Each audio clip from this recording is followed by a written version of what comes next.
2027च्या world कपच्या आधी Rohit Sharma retire होईल, झाला तर स्वतःहून होईल तर त्याला करण्यात येईल. खूप कॉन्ट्रोवर्सी शेवटच्या कार्डिफ मॅचला ती बातमी फुटली की जी बातमी चुकीची होती असं मी अजूनही नाही म्हणणार. अजिंक्य राणेने देखील बोलून दाखवलं होतं की PR माझा योग्य नाही म्हणून मी टीम मध्ये नाहीये.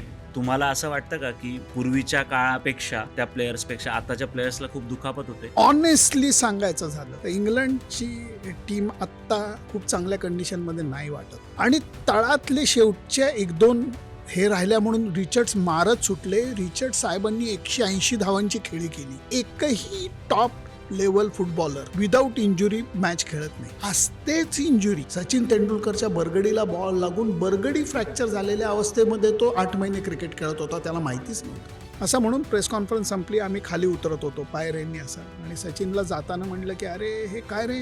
मी विचारणार सचिनला की यांना तू बोलवलंय का? तो हो म्हणला तर तुला आत सोडीन, नाही तर मी तुला हाकलणार तिथून. आणि नंतर वन वे तो 40 मिनिटं बोलत होता. जसं धोनीचं मी सांगितलं की जो भी है बस यही एक पल है. आजकालचे खेळाडू जे आहेत ते देशासाठी खेळतात का? प्रत्येकाला मॅनेजर आहे, प्रत्येकाला PR टीम आहे. कधी कधी असं वाटतं की खेळ महत्वाचा नाही तर PR महत्वाचा आहे. युवराज सिंगचं तर ते रूप मी पाहिलेलं आहे. म्हणजे काय वाईट आहे बघ, त्याचं फक्त आतडं ओढलं जात होतं. Can you believe it?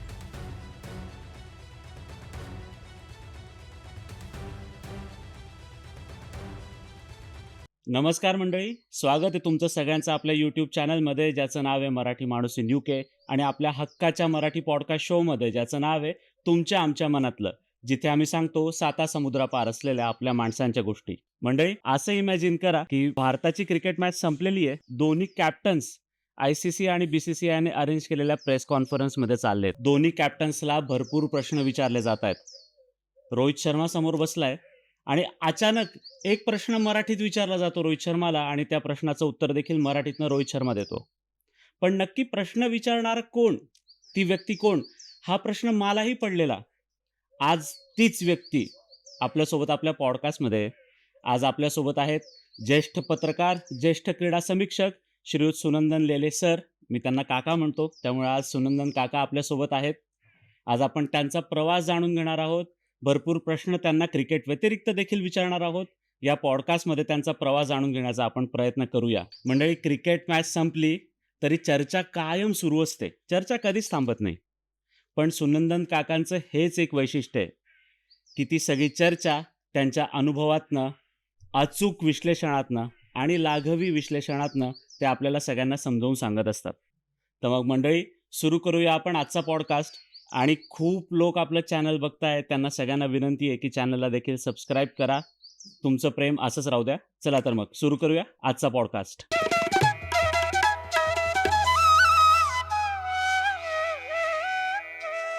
काका, तुमचं खूप खूप स्वागत आहे तुमच्या आमच्या मनातल्या या पॉडकास्टमध्ये. मला माहिती तुम्ही खूप कमीत कमी वेळ असून देखील मला वेळ दिलाय पॉडकास्टसाठी. नुकतीच आपली भारत वर्सेस इंग्लंड ही सिरीज संपलेली आहे. तर मला तुम्हाला एक प्रश्न विचारायचा होता काका. क्रिकेट समालोचन आणि पत्रकारितेत येण्याचा प्रवास कसा सुरू झाला तुमचा? ॲक्सिडेंटली झाला असं म्हणलं तरी चुकीचं ठरणार नाही. कारण खूप जणांना कल्पना असेल, खूप जणांना कल्पना नसेल. माझं प्रोफेशनच जर्नलिझम नव्हतं. बरं. मी सुरुवातीला जाहिरात प्रतिनिधी होतो. बरं. आणि न्यूजपेपर असू देत, मॅगझिन असू देत, यांच्यासाठी जाहिराती मिळवणं, रेव्हेन्यू जनरेट करणं, हा माझा जॉब होता. आणि केसरीमध्ये मी सुरुवातीला लागलो होतो लोकमान्य टिळकांच्या. मी तसं नोकरी हे प्रकरण 1-1.5 वर्षच केलेलं आहे जास्तीत जास्त. नंतर कायम मी फ्रीलान्सर राहिलो. त्यावेळेला केसरीमध्ये काम करत असताना जाहिरातीचं संध्याकाळी एडिटोरियल सेक्शनला चक्कर मारायचो. हेमंत जोगदेव नावाचे खूप सिनियर पत्रकार, देवाघरी गेले आता ते, पण खूप सिनियर पत्रकार होते, स्पोर्ट्स एडिटर होते. त्यांचं जाऊन डोकं खायचो, हे कसं करता, काय कसं करता. ते एक दिवस शेवटी वैतागून म्हणले, अरे एवढे तुला चौकशा करण्यापेक्षा तू स्वतः खेळलेला आहेस, लिहून बघ. चांगलं झालं तर आपण पुढचा विचार करू, नाही झालं तर सोडून दे. असं म्हणून त्यांनी मला चक्क आव्हान दिल्यासारखं केलं. आणि त्यावेळेला मी पहिला लेख हा केसरीमध्ये लिहिलेला होता. बरं. आणि ही गोष्ट असेल, पण नको ते तुला साल सांगितलं तर तू मला काकावरनं आजोबा म्हणायला लागशील. कारण ही गोष्ट मित्रा 1986 सालची आहे. माझ्या जन्माच्या आधीची आहे. हां, त्यामुळे आता नीट बोल माझ्याशी. तर 86 साली तो पहिला लेख आला होता आणि तुला सांगतो अ, इतका आनंद झाला होता. म्हणजे गंमत ती जी चालू आहे, ती आजही चालू आहे, की लेख मीच लिहितो. पेपरात छापून येतो, पण दरवेळेला त्या क्रिएशनचा असा एक आनंद वाटतो, की आहा! आपला लेख छापून आला. हे 40 वर्षापूर्वी चालू झालेलं आजही सुरू तेवढाच आनंद मिळतो. अगदी. त्यामुळे असं ते आणि क्रिकेट काय म्हणतात त्याला, पत्रकारिता हे माझं पॅशन होतं हं, हं, हं. आणि हे जे होतं ॲडव्हर्टायझिंग हे माझं प्रोफेशन होतं आणि हे प्रकरण मी 86 सालापासनं 2006 सालापर्यंत 20 वर्ष मी हे दोन्ही केलं. बरं. मला क्रिकेट पत्रकारितेतनं 5 पैसे मिळायचे नाहीत. इनफॅक्ट मी इकडं कमवायचो आणि तिकडं गमवायचो. हां. 2006 साली मी पूर्ण वेळ फ्रीलान्स जर्नलिस्ट झालो. त्यामुळे हा लांबचा प्रवास आहे. बरं. पण या प्रवासामध्ये एक गोष्ट आपल्या दोघांमध्ये कॉमन आहे. ती म्हणजे मी पण ॲडव्हर्टायझिंग सेल्समध्ये होतो. करेक्ट. म्हणजे मी सकाळमध्ये आणि टाइम्स ऑफ इंडियामध्ये हो. सकाळसाठी जाहिराती आणणं, टाइम्स ऑफ इंडियासाठी जाहिराती आणणं हे मी पण केलंय. लिखाण करतो, पण आता तुमच्या इतकं अचूक अजून तरी नाही माझं. पण मला तुम्हाला एक अजून प्रश्न विचारायचा आहे, की आता तुमचे इंग्लंड दौरे याच्या आधी पण भरपूर झाले असतील. पण आता इंग्लंडला येण्याचं एक वेगळं पण कारण असतं, की तुमची मुलगी आणि तुमची नातवंड इथे असतात. जावई नीट बोल. ऐकतोय तो बघ वरनं. हो. तर जावई देखील असतो. तर तुमचं आता येण्याचं प्रमाण वाढलंय का याच्या आधी पण इतकंच होतं? आ, सांगून आश्चर्य वाटेल, मी 83 साली इंग्लंडला पहिल्यांदा आलो होतो. बरं, खेळाडू म्हणून. बरं. महाराष्ट्राचा एक तरुण खेळाडूंचा संघ मिलिंद गुंजाळच्या नेतृत्वाखाली इंग्लंडला मॅचेस खेळायला पाठवण्यात आला होता. बरं. त्या संघाचा मी एक मेंबर होतो. त्यामुळे पहिली इंग्लंड वारी ही माझी खेळाडू म्हणून झालेली आहे आणि नंतर सुद्धा एका क्लबनी मला ठेवलं होतं काही मॅचेस खेळायला. त्यामुळे पहिला इंग्लंड दौरा 83 साली खेळाडू म्हणून झाला, ही फार मजा आहे. आणि त्याच्यानंतर मोठी गॅप पडली. 2004 साली त्यानंतर मी चॅम्पियन्स ट्रॉफी कव्हर करायला इंग्लंडला आलो बरं. आणि गंमत अशी झाली होती की 99चा वर्ल्ड कप होता हं. इथला. त्याच्यासाठी मी अप्लाय केलेलं होतं बरं. व्हिसासाठी आणि त्यांनी मला व्हिसा नाकारला होता. त्यामुळे माझा 99चा वर्ल्ड कप हुकला होता. 2004 साली मी जेव्हा परत अप्लाय करायला गेलो त्यावेळेला त्यांनी मला विचारलं, तू काय करतोस? म्हटलं मी फ्रीलान्स जर्नलिस्ट आहे. ते म्हणले think twice before you apply, कारण normally we don't entertain freelance people. हं, हं, हं. तर मी म्हटलं पासपोर्ट माझ्याकडे ठेवतो मी, पण म्हटलं जे खरं आहे तेच मी सांगणार. मी आहे फ्रीलान्स जर्नलिस्ट तर आहे फ्रीलान्स जर्नलिस्ट. त्यामुळे तुम्ही विसा दिला जाईन, नाही विसा दिला तर माझं बॅड लक, मी नाही जाणार. ती लेडी हसायला लागली आणि ती म्हणली, I was just testing your honesty. आणि म्हणून ती म्हणली की ठीक आहे मी तुला विसा देते, but word given word honour, I think you will obey your honour your word. म्हटलं काही प्रॉब्लेम. आणि 2004 साली मी आणि त्याच्यानंतर येतच राहिलोय रे. कारण भारत इंग्लंड सिरीज, हो. वेस्ट इंडिज, कारण वेस्ट इंडिजला जाताना दरवेळेला इथनंच जायचं. कधी विम्बल्डन बघायला आलो आणि नंतर ही विक्रांत आणि नूपूर लग्न झाल्यानंतर इकडं आलेत. त्यामुळे या दोघांनी खरं तर क्रिकेटचे आभार मानले पाहिजे. कारण गेल्या 8-9 वर्षात ते जे इथं आहेत, मी दरवर्षी येतोय रे. आणि हे क्रिकेटचे उपकार आहेत. खरंय. कारण क्रिकेटमुळे मला इतक्या वेळा येता आलं. त्यामुळे इंग्लंड काय आता लोक म्हणतात तुम्ही किती वेळा गेलायत इंग्लंडला? मी म्हणलं मी मोजायचं सोडून दिलं. इतक्या वेळा गेलोय. म्हणजे काका क्रिकेट रक्तातच होतं तुमच्या. तुम्ही एकदम. देखील माझा खेळायचा. ब्लड ग्रुप C+ आहे. आता काय सांगू उलट. पण तुम्ही 83 साली जेव्हा इथे क्रिकेट खेळायला आलात, तेव्हा तुम्हाला वाटलं होतं का, की आपण या क्षेत्रात शिरणार आहोत? नाही पुष्कर. ऑनेस्टली स्पीकिंग, माझ्या आयुष्यातल्या बऱ्याचशा गोष्टी या खूप प्लॅनिंग न करता झालेल्या आहेत. आणि उगाच मी बढाया मारणार नाही की मी प्लॅनच केलं होतं, मी ठरवलंच होतं, हे व्हायचं ते व्हायचं. काही नाही. एवढा फोकस, एवढं असं गोल सेटिंग वगैरे काही नव्हतं. गोष्टी होत गेल्या. फक्त एक गोष्ट मी केली आणि ती म्हणजे माझ्या क्रिकेट प्रेमामध्ये मी सातत्य ठेवलं. मी लेखनामध्ये हं. सातत्य ठेवलं आणि मी पहिल्यांदा केसरीमध्ये ॲड रिप्रेझेंटेटिव्ह होतो. नंतर मी पुण्याचा रिप्रेझेंटेटिव्ह म्हणून त्या काळात चंदेरी षटकार नावाची खूप लोकप्रिय पाक्षिकं हं, होती. हं, हं. मी त्याला पुणे प्रतिनिधी म्हणून जॉइन झालो बरं. आणि षटकारमध्ये सेम सेम गोष्ट घडली. सेम ॲब्सोल्युटली की अ, निखिल वागळे त्यावेळेला हे होते, आमचा संदीप पाटील षटकारचा हं. हे होता, एडिटर होता तो. निखिल वागळे म्हणले, "तू चांगला लेख लिहिला, छान. नाहीतर म्हणे मी परत देईन तुला. माझ्या डब्यात टाकीन." असं म्हणले नाही तेवढंच. हं.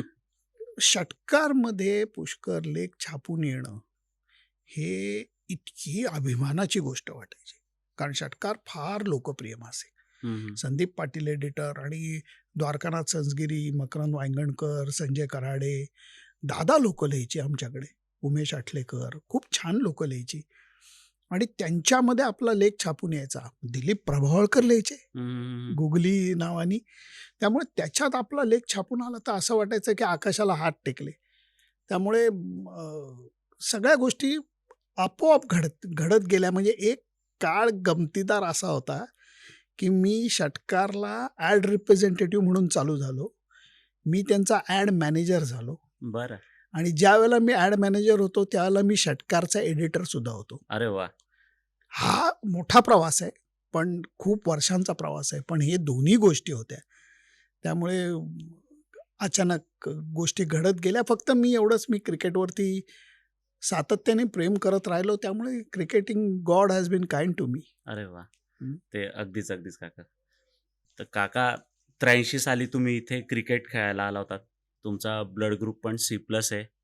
तर त्या काळचं इंग्लंड क्रिकेट किंवा त्या काळचं क्रिकेट 83 सालचं आणि आज जे तुम्ही इंग्लंड दौरे करताय सगळे क्रिकेट कव्हर करायला, तर काय फरक जाणवतो या दोघांमध्ये? बापरे! कारण मला तू इतक्या अशा आठवणीच्या गल्लीत घेऊन गेलायस ना, की अजूनही आठवलं तरी भान हरपायला होतं. पुष्कर, अरे मी खेळायला आलो होतो 83 साली, पण त्याच वर्षी 83-84 साल, त्याच वर्षी वेस्ट इंडिजची टीम ही इंग्लंड दौऱ्यावरती होती. बरं. साल कदाचित इकडं-तिकडं होत असेल, पण क्लाइव्ह लॉईडची टीम टूर करत होती. हं. लॉर्ड्सवरती मॅच चालू होती. मधु गुप्ते जे फॉर्मर क्रिकेटर आहेत, हो, हो. त्यांनी मला आणि माझ्या अजून 2 मित्र होते, प्रसाद प्रधान, प्रकाश वाकणकर. आम्हाला लॉर्ड्सचा पास दिला होता.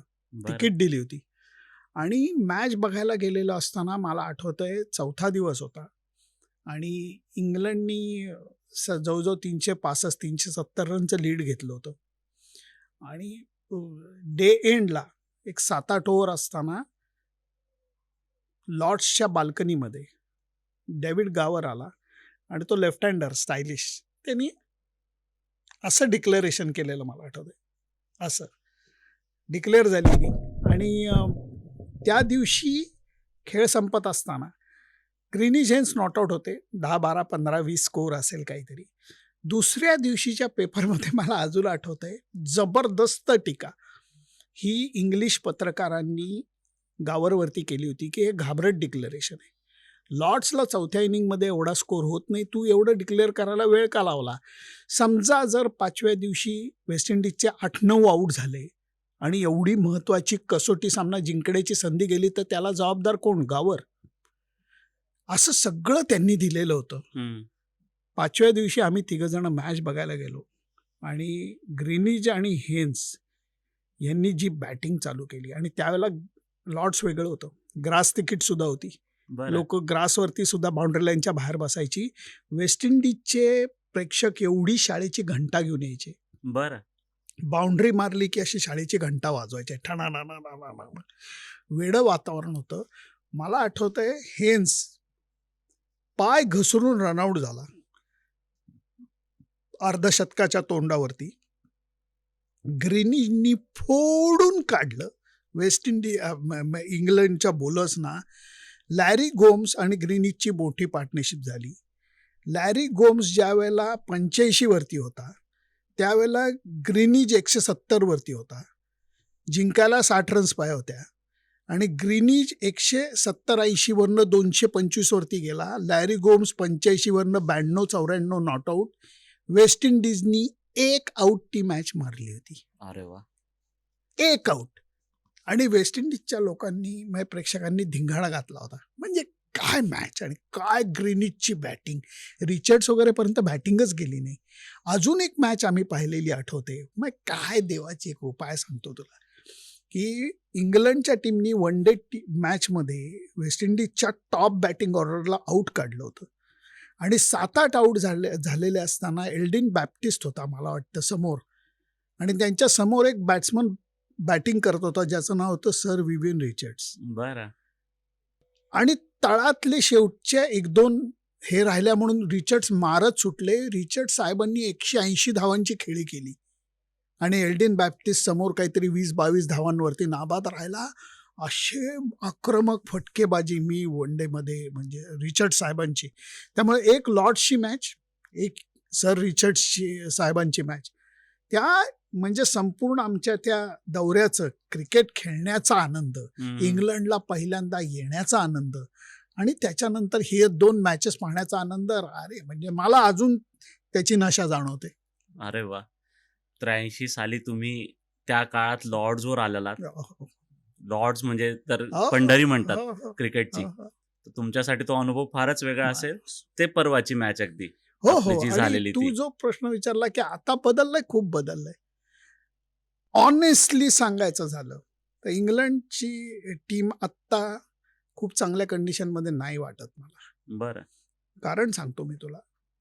जमाना होता एक की काउंटी क्रिकेटमध्ये भरपूर रन्स केल्याशिवाय तुम्हाला इंग्लंडच्या टीममध्ये येता यायचं नाही. शेफील्ड शील्डमध्ये आणि काउंटीमध्ये परफॉर्मन्स केल्याशिवाय ऑस्ट्रेलियन प्लेअरला ऑस्ट्रेलियन टीममध्ये येता यायचं नाही. बरं. रणजी ट्रॉफीमध्ये तुफान परफॉर्मन्स केल्याशिवाय इंडियन टीममध्ये येता यायचं नाही. मायकल हसीनी 10,000 रन्स पेक्षा जास्त केलेल्या होत्या या सगळ्या फर्स्ट क्लास क्रिकेटमध्ये, तरी त्याला ऑस्ट्रेलियन टीममध्ये जागा मिळत नव्हती. खूप उशिरा मिळाली. कट टू आत्ताची परिस्थिती. बेथेल अनडाऊटेडली खूप टॅलेंटेड पोरगा आहे, शंका नाही, आणि खूप माझ्या शुभेच्छा त्याच्या भावी कारकिर्दीला. पण फर्स्ट क्लास क्रिकेटमध्ये सेंचुरी नसताना तो इंग्लंड टीममध्ये आलेला आहे, हे लक्षात घेतलं पाहिजे. सॅम कॉन्स्टासला ऑस्ट्रेलियन टीममध्ये घेतलं गेलं. माझा विरोध नाही आहे याला, पण जे फर्स्ट क्लास क्रिकेटचं जी एक रया होती ती भारतामध्ये नुसती गेली असं नाही आहे. काउंटीचं महत्त्व कमी झालंय, शेफील्डचं महत्त्व कमी झालंय, आणि त्यामुळे आत्ताच्या घडीला जी इंग्लंड टीम आहे त्यांच्याकडे खूप ऑप्शन नाही आहेत. बरं. हा फरक मला जाणवतो. जो त्या काळामध्ये हे ऑप्शन खूप होते आणि मोठे तगडे फास्ट बॉलर होते, खडूस टेस्ट प्लेयर होते, जे खडूस बॅटिंग करायचे, कडक बॅटिंग करायचे. ती मजा आत्ताच्या इंग्लंड टीमला मला दिसत नाहीये. त्यामुळे माझ्या खूप शुभेच्छा आहेत त्यांना, मला अजिबात टीका करायची नाहीये. परंतु आत्ताच्या घडीला ते सेफ हँड्समध्ये आहे प्लेअरच्या दृष्टीने. कोच वगैरे आलायदा बाजूला ठेवा, प्लेअरच्या दृष्टीने खूप मोठा बॅकअप त्यांच्याकडे ऑप्शन्स आहेत असं मला नाही वाटत. म्हणजे ज्यांनी सुरुवात केली खेळाची तेच सध्या चांगल्या परिस्थितीत नाही असं म्हणता येईल आपल्याला. थोडंसं भीतीदायक आहे, वाईट परिस्थिती असं नाही, परंतु त्यांना सुद्धा मार्ग शोधायला जरा वेळ लागणार आहे. आता एक प्रश्न माझा असा आहे की जो सगळ्यांच्या मनात आहे आणि आत्ताच्या काळात सगळीकडे बातम्यांमध्ये, वर्तमानपत्रांमध्ये सगळीकडे तेच सुरू होतं की रोहित शर्माला रिटायर केलं जातंय. त्याच्यानंतर क्लॅरिफिकेशन्स पण आले बरेच. पण तुम्हाला काय वाटतं की 2027च्या वर्ल्ड कपच्या आधी रोहित शर्मा रिटायर होईल? झाला तर स्वतःहून होईल का त्याला करण्यात येईल? खूप कॉन्ट्रोवर्सी शेवटच्या कार्डिफ मॅचला ती बातमी फुटली की सिलेक्शन कमिटीनी त्यांच्याशी बोलणं केलंय रोहित, विराटची आणि रोहितची खास करून. जी बातमी चुकीची होती असं मी अजूनही नाही म्हणणार, कारण सिलेक्शन कमिटीनी बोलणं केलेलं होतं. त्याला 2-3 कारणं होती. एक तर वर्ल्ड कपला 16 महिने आहेत. बरोबर. पुढच्या वर्षी म्हणतोय तो नोव्हेंबर आहे. 16 महिने आहेत आणि त्याच्याबरोबर रोहित शर्माचा फिटनेस टिकणार आहे का? हो, कारण तो मेहनत खूप घेतोय. फॉर्म ही गोष्ट होती एक, आणि फॉर्म बरोबर मी म्हणेन की जयस्वाल बाहेर बसणं ही तिसरी गोष्ट होती. जयस्वाल आहे, ऋतुराज गायकवाड आहे, रजत पाटीदार आहे, चांगले प्लेयर्स बाहेर बसलेत. ह्याच्यावरनं ते डिबेट चाललेलं होतं. त्यामुळे होत काय होतं की रोहितला सिलेक्शन कमिटी, टीम मॅनेजमेंटनी हे सांगितलं होतं की आम्ही असं गॅरंटी करू शकत नाही की यू आर इन, 27 साठी कारण 16 महिने आहेत. पण रोहितनी या सगळ्याचं उत्तर फार वेगळ्या पद्धतीने लॉर्ड्सला दिलेलं आहे, हो बॅटिंग करून दिलेलं आहे. त्यामुळे त्याला खेळवावं की नाही हे आपलं काम नाही आहे. पत्रकार म्हणून मी ते माझं काम समजत नाही. मी एवढंच म्हणेन की त्यांना जर का खेळायचा एक मुख्य मुद्दा काय येतो, 2007-8 साली रोहित जेव्हा भारतीय संघात आला त्यावेळेला निवड समितीने असं म्हटलं असतं की नाही, सिनियर प्लेअरचा अनुभव महत्वाचा आहे, खेळू देत त्याला, तर रोहित आपल्याला दिसला असता का? बरोबर. तसंच उद्या जयस्वाल, ऋतुराज गायकवाड यांना सुद्धा संधी मिळायला पाहिजे. रोहितनी ती संधी त्यांना जर का परफॉर्म करून नाकारली तर त्यांना बोलायचा हक्क उरणार नाही आणि त्यांना वाईटही वाटणार नाही. त्यामुळे रोहित, विराट यांच्या बाबतीत विराटचं मिडल ऑर्डरला कसं आहे की विराटला मिडल ऑर्डरला खूप मोठे ऑप्शन आहेत असं नाही. विराटचा फिटनेस अनडाऊटेडली एका वेगळ्या लेवलला आहे, तो कॉन्फिडेंटली बॅटिंग करतोय. रोहितच्या फॉर्मला धक्का लागू नये एवढंच माझं म्हणणं आहे. पण तरीही माझ्या माहितीप्रमाणे निवड समिती दुसऱ्या बाजूला जयस्वालला संघात ठेवून त्याला सुद्धा रेडी ठेवायच्या विचारात आहे आणि त्याच्यामध्ये काही चूक नाही. बरं. फॉर्म, फिटनेस या सगळ्या गोष्टी 16 महिने अबाधित ठेवल्या तर अर्थात रोहितच्या अनुभवाला महत्त्व राहील. पण म्हणून जयस्वालला किंवा ऋतुराज गायकवाडला संघापासून लांब ठेवायचं ही गोष्ट सिलेक्शन कमिटी करणार नाही असं माझं म्हणणं आहे. बरं. पण आता टीम मध्ये आपण जसं मग तुम्ही अनुभवाबद्दल बोललात, रोहित शर्मा जेव्हा येणार होता तेव्हा, मग अशा प्लेयर्सची गरज नसते अनुभवी? 100% गरज आहे. 100 खास करून तुम्ही England, Australia, New Zealand, south Africa इथं खेळत असला तर त्याची गरज असते. त्यामुळे रोहित, विराटच्या अनुभवाची गरज आहे. परत माझं म्हणणं मी स्पष्ट करू इच्छितो आपल्या व्ह्युअर्सना, रोहित, विराटनी खेळू नये असं माझं म्हणणंच नाहीये. परंतु या गोष्टी गृहीत धरून चालणार नाहीत, कारण 4 महिन्यांवरती नाही 16 महिन्यांवरती बरोबर वर्ल्ड कप आहे. त्यामुळे जर त्यांना जसा हार्दिक पांड्या टीममध्ये पाहिजे होता पण त्याला जर का दुखापत झाली, आपण नितीश कुमार रेड्डीला घेऊया, अरे त्यालाही दुखापत झाली, मग काय करायचं? ऑप्शन रेडी ठेवायला लागेल. आणि त्या ऑप्शनमुळे ह्यांना पुश करतायत असं वाटलं तर हरकत नाही, ते पुश करणं हे चांगलंच ठरेल. कारण Rohit, Virat will be on their toes, they can't take things for granted, आणि ते घेत पण नाहीत. ते दोघं खूप मोठे खेळाडू आहेत, त्यामुळे त्यांच्या अनुभवाचा फायदा होईल. फॉर्म, फिटनेस या दोन्ही गोष्टींच्यासाठी आपल्याला पर्याय उपलब्ध ठेवला पाहिजे एवढंच माझं म्हणणं आहे. आता तो दुखापतीचा विषय आपण घेतलेला, तर तुम्हाला असं वाटतं का की पूर्वीच्या काळापेक्षा त्या प्लेयर्सपेक्षा आताच्या प्लेयर्सला खूप दुखापत होते? कारण क्रिकेटचा अतिरेक आहे, बरं, कारण प्रेशर्सचा अतिरेक आहे, कारण कमर्शियल एंगेजमेंटचा अतिरेक आहे. ह्याच्यामुळे या गोष्टी घडतायत. आहे काय की हे प्लेयर पूर्वीच्या प्लेयरच्या तुलनेने खूप फिटनेससाठी जागरूक आहेत, त्याच्यासाठी मेहनत करतायत, हसत हसत त्याग पण करतायत, म्हणजे खाणं पिणं या बाबतीत खूप त्याग करतायत ते. पण हे जरी किती केलं तरी क्रिकेटचाच धडाका इतका आहे. लक्षात घेतलं पाहिजे की तुमच्या बॉडीला जसं व्यायामाची गरज आहे तेवढीच विश्रांतीची गरज आहे. ती विश्रांती डोक्यामध्ये जर का तुमच्या प्रेशरचं चक्र चालू असलं तर आपल्याला झोप लागत नाही, प्लेयरचं काय होत असेल? बरोबर. एक सेकंद विचार केला पाहिजे. त्या ह्याच्यामध्ये जर का तुमची विश्रांती कमी झाली तरी दुसऱ्या दिवशी बॉडीवरती तुम्ही तेवढंच प्रेशर टाकताय. एखादी मॅच आहे, तुला सांगून खोटं वाटेल, एकही top level footballer without injury match खेळत नाही. असतेच इंजुरी, असतेच, ते सहन करून खेळत असतात. हे लक्षात घेतलं पाहिजे. 100% फिटनेस वगैरे आहे, मान्य आहे, पण कॉन्टॅक्ट स्पोर्ट म्हणजे ज्याच्यामध्ये फुटबॉल आहे, क्रिकेटमध्ये बोटं शेकाटलेली असतात, इंजुरीजमध्ये हेअरलाईन फ्रॅक्चर असतात. सचिन तेंडुलकरच्या बरगडीला बॉल लागून बरगडी फ्रॅक्चर झालेल्या अवस्थेमध्ये तो 8 महिने क्रिकेट खेळत होता, त्याला माहितीच नव्हतं. इतकी सहनशक्ती असते. आपल्याला एवढंसं काही झालं, आपण लगेच नाही मला त्रासच होतोय, मला बरंच वाटत नाही आज, कम्फर्टेबल नाही, आपण लगेच सोडून देतो. यांना त्याची सवयच नसते. दे कॉन्कर ऑल दिस थिंग. त्यामुळे या सगळ्या क्रिकेटच्या धडाक्यामुळे, क्रिकेटच्या अतिरेकामुळे इंजुरीजचं प्रमाण वाढलंय. खेळाडूंना फिटनेस, डाएट याच्याबरोबर विश्रांतीचा विचार करायला लागेल आणि कुठल्या ना कुठल्या प्रकारचं क्रिकेट हे तुम्हाला सोडायला लागेल. जर तुम्ही ते सोडलं नाहीत तर इंजुरी तुम्हाला असा काही दणका देईल की बोलायची सोय नाही. असंही म्हणता येईल ना की कॉम्पिटिशन पण सध्या खूप वाढली आहे. म्हणजे प्लेयर्सची संख्या, खूप प्लेयर्स तयार होत आहेत क्रिकेट खेळायला. त्यामुळे बाकीचे प्लेयर्स पण त्या प्रेशरमध्ये असेल की अरे आपण नाही परफॉर्म केलं किंवा आपण या मॅचमध्ये, या सिरीजमध्ये नाही खेळलो तर पुढे आपल्याला मिळणार नाही संधी, असंही होत असेल. पुष्कर, याच्यामध्ये खेळाडूंना जेव्हा ही गोष्ट कळेल ना की सर सलामत तो पगडी 50, तुम्ही पहिल्यांदा स्वतःची नीट काळजी घेऊ शकलात. आता कॉम्पिटिशन आहे, हार्दिक पांड्याला कॉम्पिटिशन आहे का आहे, पण तो फिटच नाहीये, तो टीममध्ये येऊ शकत नाही. पण तुम्ही जर का फिटनेस चांगला ठेवून, विश्रांती चांगली घेऊन जोमानं परत आलात तर कॉम्पिटिशन असली तरी तुम्हाला मार्ग शोधला जाऊ शकतो. पण याच्यामध्ये ही गोष्ट आहे की मी खेळलो नाही, पुष्कर खेळला आणि त्यांनी सेंचुरी केली, तर हे प्रेशर आहे. पण ते क्रिकेटला एका अर्थाने, भारतीय क्रिकेटला मिळालेली देणगी आहे. त्याचं कारण असं आहे की काजू खाऊ का बदाम खाऊ ही अवस्था आहे आणि ती चांगली आहे. म्हणजे ऑप्शन्स पण भरपूर आहेत, प्लेयर्सही छान छान मिळत आहेत सगळ्या आपल्या इंडियन क्रिकेट टीमला.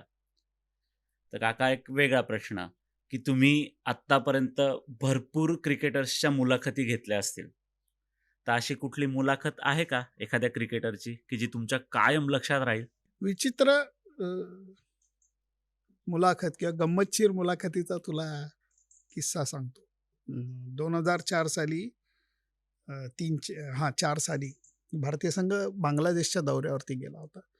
सचिन तेंडुलकरनी सुनील गावस्करांचं नंबर ऑफ सेंचुरीजचं रेकॉर्ड ब्रेक केलं होतं आणि गावस्करांनी सचिनला बाउंड्री लाईनवरती जाऊन वेलकम केलं होतं.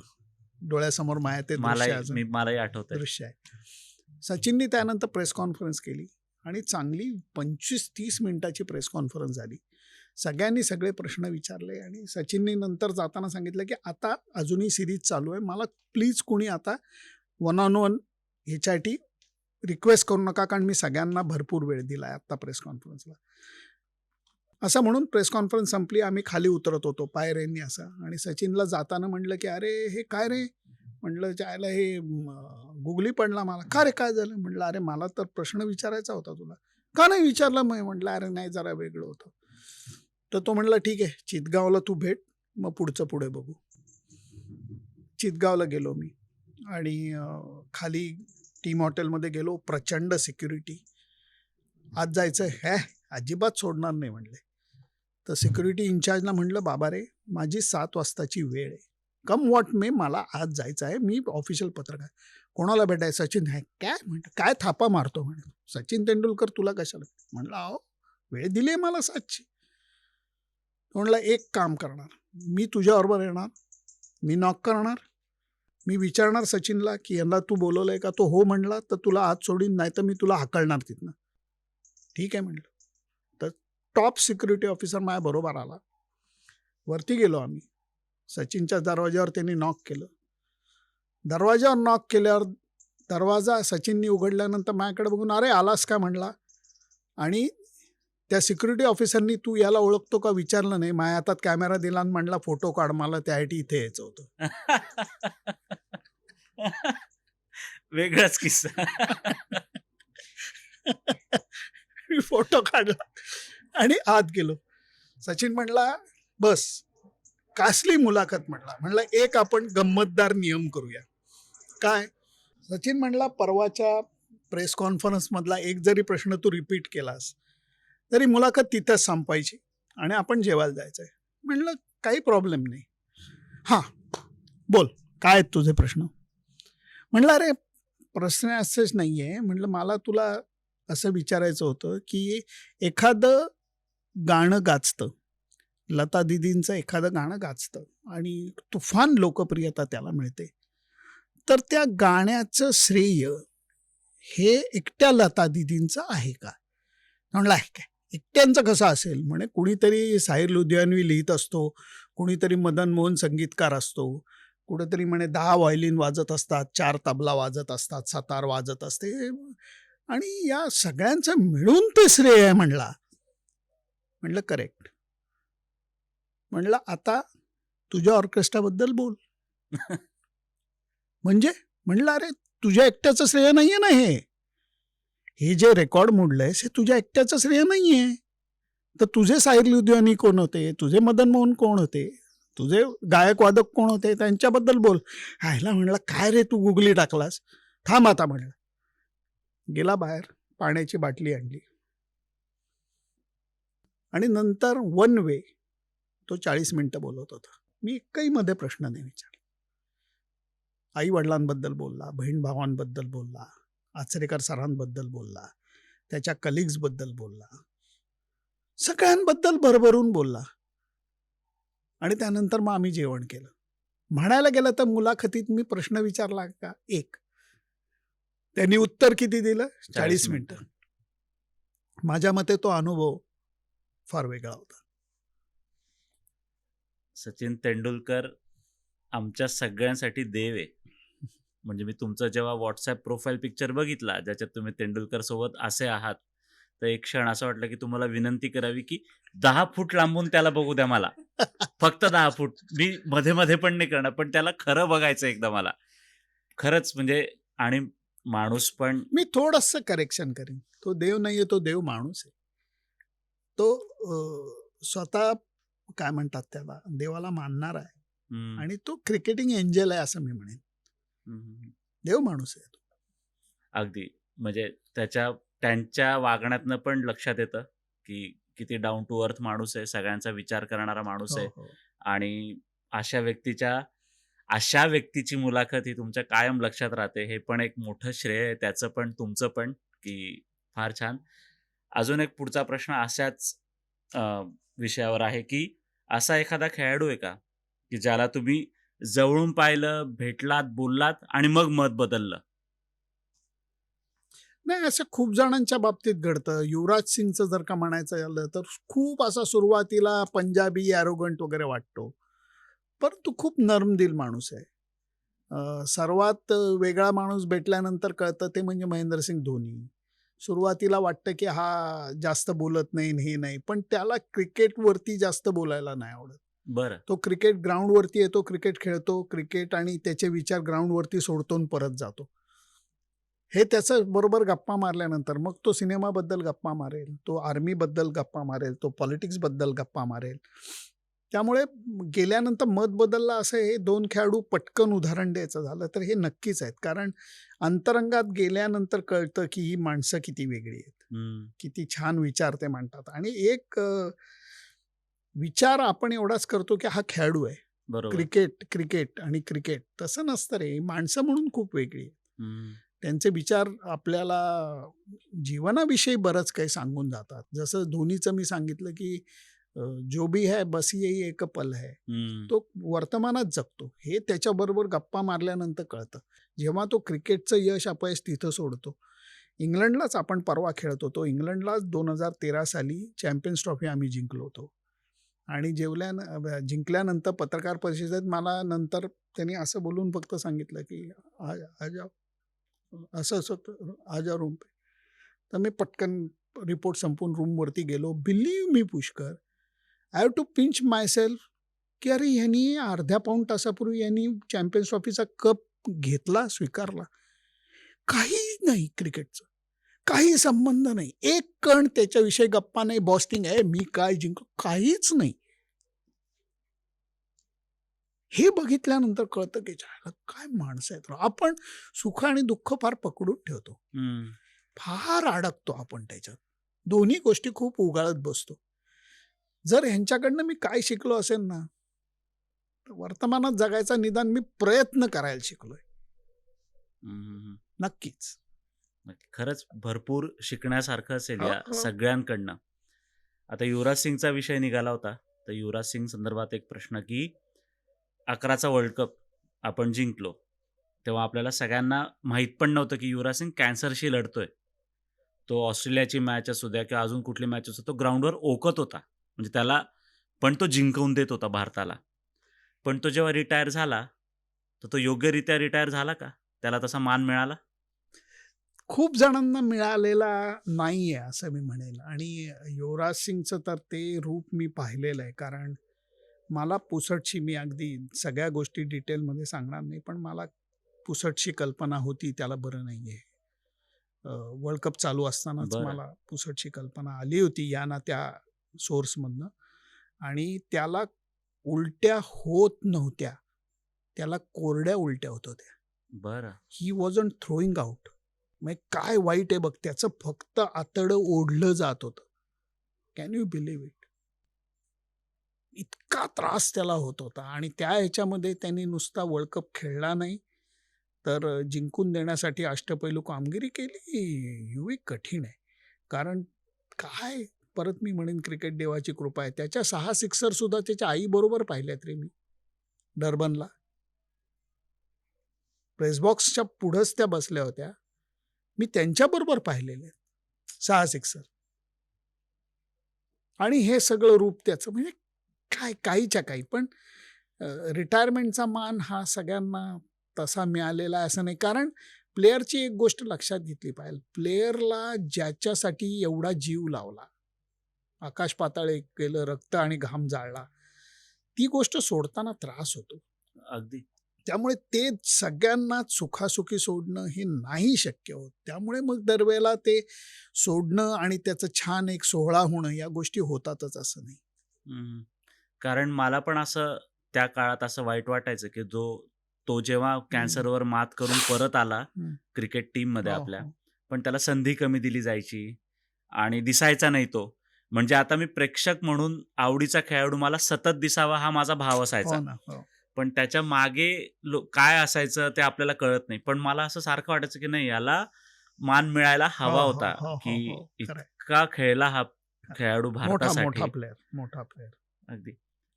पुढचा प्रश्न माझा आजकालची जी सगळी टीम आहे, आजकालचं जे जनरेशन आहे, हं. त्याच्यावर अनुसरून आहे. मी मागे पण आपण दोघं भेटलेलो तेव्हा हा प्रश्न विचारला होता, की आजकालचे खेळाडू जे आहेत, ते देशासाठी खेळतात का? याचं कारण असं, की प्रत्येकाला मॅनेजर आहे. प्रत्येकाला पी-आर टीम आहे. आणि कधी-कधी असं वाटतं, की खेळ महत्त्वाचा नाही, तर पी-आर महत्त्वाचा आहे. अजिंक्य राणेने देखील बोलून दाखवलं होतं, की पी-आर माझा योग्य नाही म्हणून मी टीममध्ये नाहीये. तर हे सगळं कमर्शियलायझेशन झालंय का याचं काही वेगळी बाजू आहे? देशाकरता खेळतात का? तर 100% देशाकरता खेळतात. कुठलीही माझ्या मनात या बाबतीत शंका नाही. याला लोकं म्हणतील, की नाही क्रिकेटरची तुम्ही बाजू घेतात, तसं तुम्ही म्हणू शकता. पण जेव्हा ते इंडियन टीमची कॅप घालून मैदानात उतरतात, तेव्हा 100% ते देशाकरताच खेळतात आणि सर्वस्व पणाला लावतात. ही बाजू ही खरी आहे, सत्य आहे. दुसरी सत्य बाजू ही आहे, की मॅनेजर आहेत, हं. कमर्शियलायझेशन आहे, पी-आर आहे, नाकारून चालणार नाही. पुजाराचं पी-आर नसतं. पुजाराच्या सोशल मीडिया पोस्ट नसतात, विराटच्या असतात. त्यामुळे काही जणांना हिरोचं हे मिळतं, काही जणांना नाही मिळत. माझ्या मनामध्ये अजिंक्य राणेबद्दल खूप प्रेम आहे. मित्र आहे तो माझा. मला पुजाराबद्दल प्रचंड कौतुक आणि आदर आहे. प्रचंड. कारण त्यांनी जे इंडियन टीम करता केलंय, पोस्ट तेंडुलकर हो. आणि द्रविड, अरे काय म्हणजे काय? पण आपल्या इथे ती हिरो वर्शिप ही स्टाईल मारणाऱ्या लोकांसाठी जास्त आहे. ही चूक खेळाडूंची नाहीये. ही चूक आपली आहे. प्रेक्षकांची. ही आपली क्रिकेट प्रेमींची चूक आहे. आपण पुजाराला तेवढा मान देत नाही. ही पुजाराची चूक आहे का? हं. आणि दुसरी गोष्ट म्हणजे कमर्शियलायझेशनमध्ये आज मॅनेजर आहे. माझं म्हणणं वाईट पण नाहीये ना. आज तुम्हाला जे मान-मरातब पैसा मिळतोय, हे मिळतंय खेळाडूंचं करिअर हे 5 ते 15 वर्षाचं असतं. सचिन तेंडुलकर हे उदाहरणच नाही. तो 23 वर्ष खेळला. ते उदाहरण नाहीये. ते वेगळं प्रकरण आहे. त्या काळामध्ये तुम्हाला जे काही करायचं ते करून मोकळं व्हायचं असतं. नंतर तुम्हाला आज टेनिस प्लेयरचं करिअर 25-27व्या वर्षी संपतं. जगता तुम्ही 75 वर्ष, 50 वर्ष पुढचं त्यांनी काय करायचं याचा विचार केला तर चुकीची गोष्ट नाहीये. बरोबर. ती जर का आर्थिक शिस्त, जीवनाच्या शैलीची शिस्त ही जर का या कमर्शियलायझेशनमुळे लागली तर त्याचं चांगलंच होतं. पण खेळाडूंना मी तेंडुलकरकडे येईन. तेंडुलकरला एकदा भेटल्यानंतर मी म्हणलं, "अरे, काय परवाच्या ॲडमध्ये छान तू अभिनय केलायस." तर मला म्हटलं, "सुनंदन, एक गोष्ट मला माहिती आहे. माझी पर्सनॅलिटी ही हिरोची नाही आहे. माझ्या मागं सचिन तेंडुलकर क्रिकेटर ही गोष्ट आहे म्हणून मला या जाहिराती मिळतायत." पुढचं वाक्य पुष्कर त्याचं असं होतं, की रोज अभिनय चांगला करून मी बच्चन होऊ शकत नाही. रोज चांगली प्रॅक्टिस करून मी बेटर क्रिकेटर होऊ शकतो. क्रिकेट आहे तर हे सगळं आहे. क्रिकेट नाही तर मला कुणी विचारणार नाही. जेव्हा ही गोष्ट खेळाडूला कळेल, की क्रिकेट आणि परफॉर्मन्सवरती बॅट चलता है तो ठाट चलता है. हम्म. हे जेव्हा कळेल तेव्हा मग कमर्शियलायझेशन असलं तरी मला त्यात चुकीचं नाही वाटत. हम्म. म्हणजे आपण क्रिकेटर, तो फक्त क्रिकेटरच आहे हे हे न बघता एक व्यक्ती पण आहे अर्थात जिला पुढच्या आयुष्याची पण तरतूद करायची त्याची. का नाही? का नाही? उद्या एखादा बिझनेसमन आहे, उद्या एखादा इंडस्ट्रियलिस्ट आहे, चार्टर्ड अकाउंटंट आहे, आय-टीवाला आहे. तो म्हणतो का मला प्रमोशन नको, मला आत्ता जेवढे मिळाले त्याच्यात मी सुखी आहे. हम्म. मला जी गार आहे मी त्याच्यात सुखी आहे का? आपल्याला सतत सगळ्यांना प्रगती करायची असते. काय चूक आहे त्याच्यात? खेळाडूंनी केली, काय चूक आहे? पण हे जे म्हणतात ना, देशाकरता त्यांना खेळायचंच नाहीये, IPLच त्यांना खेळायचं आहे, ही टीका मला अजिबात पटत नाही. हम्म. कारण उद्या 140 कोटी लोकांच्यातनं 11 जणांच्या संघात येणं, कोण वशिल्याचा तट्टू आहे मला सांगा? उद्या समजा तू काय म्हणतात त्याला, बिमल रॉय आहेस आणि मी तुझा भाचा आहे म्हणून तू मला पिक्चरमध्ये घेणं हे होऊ शकतं. पण तू निवड समिती अध्यक्ष आहे आणि मी तुझा भाचा आहे म्हणून तू मला टीममध्ये नाही घेऊ शकत. परफॉर्मन्स पाहिजे. उद्या समजा वैभव सूर्यवंशीच्या जागी कोणाला तरी वैभव पाटीलला घेतलं काही संबंध नसताना, असं नाही करून चालत. दगडं मारतील लोक. त्यामुळे जे भारतीय संघात येतात ते खूप चालण्यांचा प्रवास करून गाळलेले लोक, सिलेक्टेड लोक तिथपर्यंत पोचतात. त्यांच्यावरती अशी टीका करणं मला नाही पटत. हम्म. अगदी अगदी चांगलं सांगितलं तुम्ही. म्हणजे हा प्रश्न सर्वसामान्यांच्या मनातला आहे अगदी, की ते तुमच्या आमच्या मनातलं, तसं आमच्या मनातला अगदी सर्वसामान्यांच्या मनातला प्रश्न. शेवटचा मुद्दा मी एवढाच म्हणेन, सामान्य माणूस आज भारतातला रोजचं जीवन जगायला आणि रोजच्या तरतुदी करायला खूप स्ट्रगल करतोय.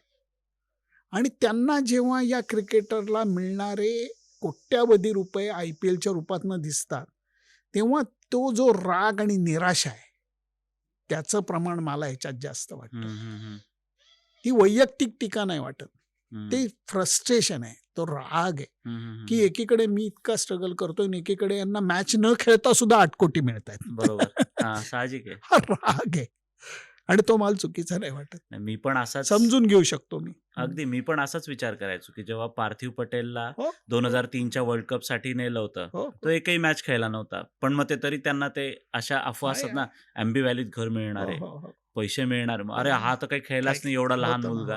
होतं. ते पुढचा प्रश्न थोडा अजून वेगळा आहे. सचिन तेंडुलकर, विनोद कांबळे आणि पृथ्वी शॉ. सचिन कांबळे तर एकदम छान मित्र होते, अजूनही मित्र आहेत. कांबळे हळूहळू बाहेर गेला त्याच्यातनं. म्हणजे त्याचं बाहेर जाण्याचं कारण काय? आणि शिवाय पृथ्वी शॉने पण त्याच फूटस्टेप्स यूज केल्या का कांबळीच्या? काय वाटतं तुम्हाला? काय आहे, थोडक्यात सांगायचं झालं तर देव प्रत्येक माणसाला काही ना काहीतरी गुणवत्ता देतो. हम्म. कोणाला एवढी देतो, कोणाला एवढी देतो. तुम्हाला असं म्हणायचंय का की अल्ला रखांचा मुलगा आहे म्हणून जाकीर हुसेनना काही न शिकवता तबला यायला लागला? जाकीर हुसेन तबल्यामध्ये इतकी उंची गाठू शकले हे केवळ अल्ला रखांचा मुलगा म्हणून गाठू शकले का? नाही, त्यांची प्रॅक्टिस पण सराव. किती रियाज केला असेल आणि त्याच्यामध्ये शिस्त पाळली, अध्ययन चालू ठेवलं, हम्म. त्यांच्यातला विद्यार्थी कधी गेला नाही. हम्म. या गोष्टींमुळे ती उंची गाठू शकले. बरोबर. सुरुवातीला रोहित शर्माशी या विषयी जे मी बोललो होतो, तेव्हा तो म्हटला, "सर, टॅलेंट फक्त पहिला दरवाजा उघडून देऊ शकतं. त्याच्यानंतर संपूर्णपणे तुमची मेहनत, मेहनतीतलं सातत्य, बरोबर. लगन, एकाग्रता या गोष्टी कामाला येतात." त्यामुळे विनोद म्हणा किंवा पृथ्वी शॉ यांचं म्हणा, की जे क्रिकेटनी त्यांना दिलं होतं, त्याचा आदर करण्यात ते थोडं कमी पडले. पुष्कर, एक गोष्ट मला या निमित्ताने अशी पण सांगायची आहे, की कोणामुळे कोणी बिघडत किंवा सुधरत नाही. शाळेमध्ये, कॉलेजमध्ये आपण असताना एक मित्र असा म्हणतो, की "चल लायब्ररीत जाऊन अभ्यास करू." एक मित्र असा म्हणतो, "चल जिममध्ये जाऊन व्यायाम करू." एक मित्र असा म्हणतो, "चल आपण छान देवळात जाऊन येऊ." दुसरा मित्र म्हणतो, "चल रे यार, मस्त बिअर मारू, बिडी मारू." कोणाबरोबर जायचंय कोणाच्या हातात आहे? आपल्याच हातात आहे ना. बरोबर. त्यामुळे विनोद किंवा पृथ्वी शॉ यांनी चांगली कंपनी अवेलेबल असून ठेवली का? हं. तुम्हाला जर का मोठं व्हायचं असलं, तर तुम्ही एक गोल्डन रूल आहे बघ, खास करून मराठी माणसांमध्ये. आपण बहिणीचं लग्न करताना आपल्यापेक्षा एक स्टेप वरच्या घरात करायचा प्रयत्न करतो. हं. आणि सून म्हणून घरात आणत असताना एक स्टेप बरोबरी किंवा खालची आणायचा प्रयत्न करतो. तुम्हाला जर का चांगला माणूस बनायचं असलं, तर बुद्धीच्या दृष्टीने, विचारांच्या दृष्टीने, मेहनतीच्या दृष्टीने, सातत्याच्या दृष्टीने तुम्हाला 4 स्टेप वरची कंपनी ठेवायला पाहिजे. बरोबर. तर त्यांच्याबरोबर तुम्ही ग्रो होऊ शकता. बरोबर. तुम्ही ते जर का केलं नाही, तुम्ही तुमच्या आजूबाजूला भाट ठेवलेत, की जे तुमचं फक्त कौतुक करतायत, तुमची स्तुती करतायत. You are not going to grow. खोटी त्यामुळे स्तुती. मी विनोद आणि पृथ्वी शॉ एक लक्षात घेतलं पाहिजे मित्र-मैत्रिणींनो, प्रत्येक क्षेत्रामध्ये विनोद कांबळी दिसतो की नाही? की ज्याच्याकडे टॅलेंट आहे आणि त्यांनी त्याला न्याय दिलेला नाहीये. ठेवा क्रिकेट बाजूला. हं. त्यामुळे आपण ही काळजी घेतली पाहिजे सगळ्यांनी. बरोबर. असं म्हणजे मला स्ट्रॉंगली वाटतं. अगदी बरोबर, की आपण कोणासोबत राहायचं आणि आपल्या हातात जे आहे त्याचं हातात आहे कसं रे, हातात आहे. चीज करून घ्यायचं. पुष्कर, कोणाच्या पोटी जन्माला यायचं आपल्या हातात नाहीये. कोण मित्र बनवायचे. अगदी. 100% आपल्या हातात आहे. अगदी. 100%. म्हणजे तुमचा मार्ग योग्य तुम्हीच निवडला पाहिजे, हो, मग. थोडक्यात असं आहे. मगाशी काका IPLचा विषय निघाला, तर IPLने क्रिकेटला काय दिलंय आणि काय हिरावून घेतलंय?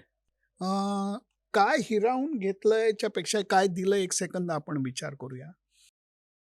मंडळी, सुनंदन काकांसोबत खूप छान गप्पा चालू आहेत. प्रश्नांची यादी माझी खूप मोठी आहे आणि हे सगळे प्रश्न मला त्यांना विचारायचेच आहेत. त्यामुळे असं ठरवतोय, की या पॉडकास्टचे 2 भाग करूया आणि हा पॉडकास्ट म्हणजे हा भाग मला इथेच थांबावा लागतोय. तर पुढचा पॉडकास्ट लगेचच्या शनिवारी रिलीज होईल.